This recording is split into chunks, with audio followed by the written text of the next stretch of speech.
DaeDae, that's me. Always been the strategist, the one with the plan. Got that from watching my mama juggle bills. Then there's Craig, my right-hand man, the king of cool, always got a joke to lighten the mood. And Smokey! Man, that boy's a live wire. Chasing fame, chasing girls, chasing any dream that pops into his head. We're different, but that's the beauty of it. We family. Our block's seen better days. Buildings are aging, opportunities are scarce, but the spirit remains. It's a place where everybody knows your name, for better or worse. But through it all, we got each other's backs. Always have, always will. That's how we were raised, loyalty above all. But life's got a funny way of testing you. Testing your bonds, your dreams, your very core. And for us, that test came knocking in the form of an eviction notice. The paper was slapped onto the door like a brand. Big bold letters screamed, "Eviction." My stomach dropped. My mama, she tried to hide her worry, but I saw it in her eyes. That look of defeat, the weight of the world on her shoulders. This house, our haven, was about to be snatched away. We were 3 months behind on rent. 3 months too many. My mama, she worked double shifts at the diner, but it wasn't enough, not anymore. The city was changing, rents were skyrocketing, and we were getting left behind. I felt a fire ignite in my belly, desperation mixed with determination. I wasn't about to let this happen, not without a fight. We need cash, and we need it fast. The words echoed in our usual hangout spot, an abandoned lot we turned into our own private kingdom. Craig was sketching in his notebook, lost in his own world. Smokey, ever the showman, was practicing dance moves, convinced he was one viral video away from stardom, but I needed their focus. This wasn't a game, this was my family's life. We could sell mixtapes, Craig suggested, his artistic side shining through. We could start a car wash. Smokey, always the hustler, proposed. Except we had no car wash, no car, and no water. My head spun. We needed something viable, something legal, mostly legal. Then it hit me. My grandma's recipe book, her famous sweet potato pie. It was a long shot, but it was all we had. You want to sell pies? Craig's eyebrows shot up, nearly disappearing into his hairline. He burst into laughter, his signature booming laugh that could shake the block.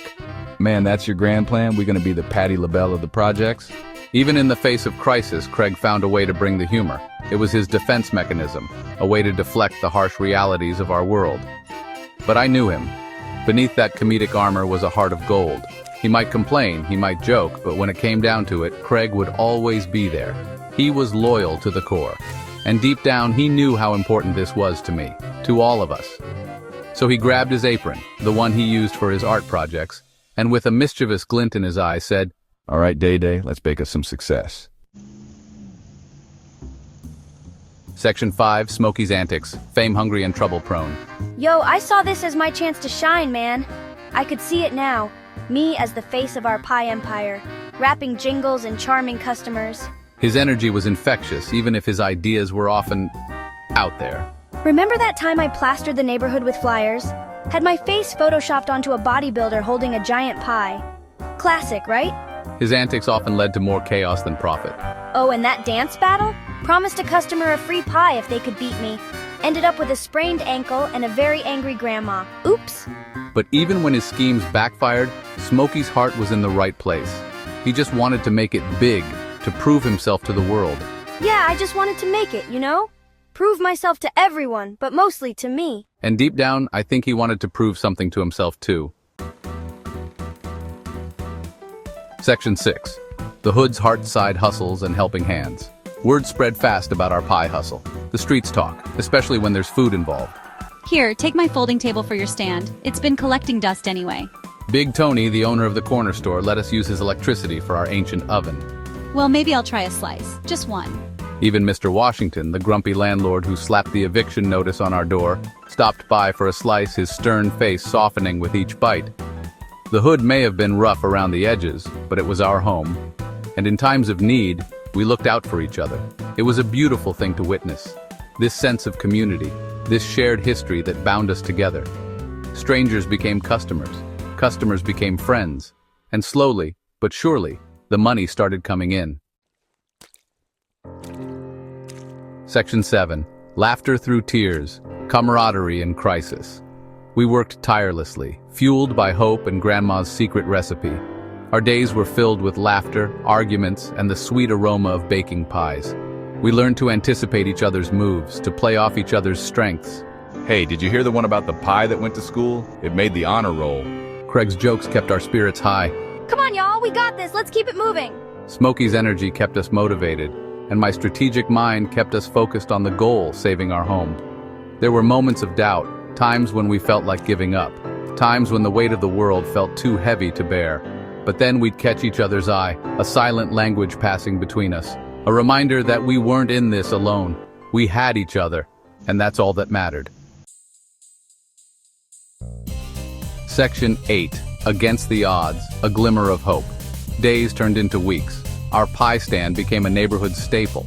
People lined up, eager for a taste of home. But even with our success, the threat of eviction loomed large. The deadline was fast approaching. We were close, so close to reaching our goal, but it still felt like an impossible dream. Then, one ordinary afternoon, a car pulled up. A sleek, black car that looked completely out of place in our humble neighborhood. A man in a suit stepped out, his eyes scanning the crowd until they landed on me. He introduced himself as a restaurant owner from the wealthy part of town. He had heard about our pies, heard about our story. Section 9. Ain't no plan B, just us. Lessons learned and bonds forged.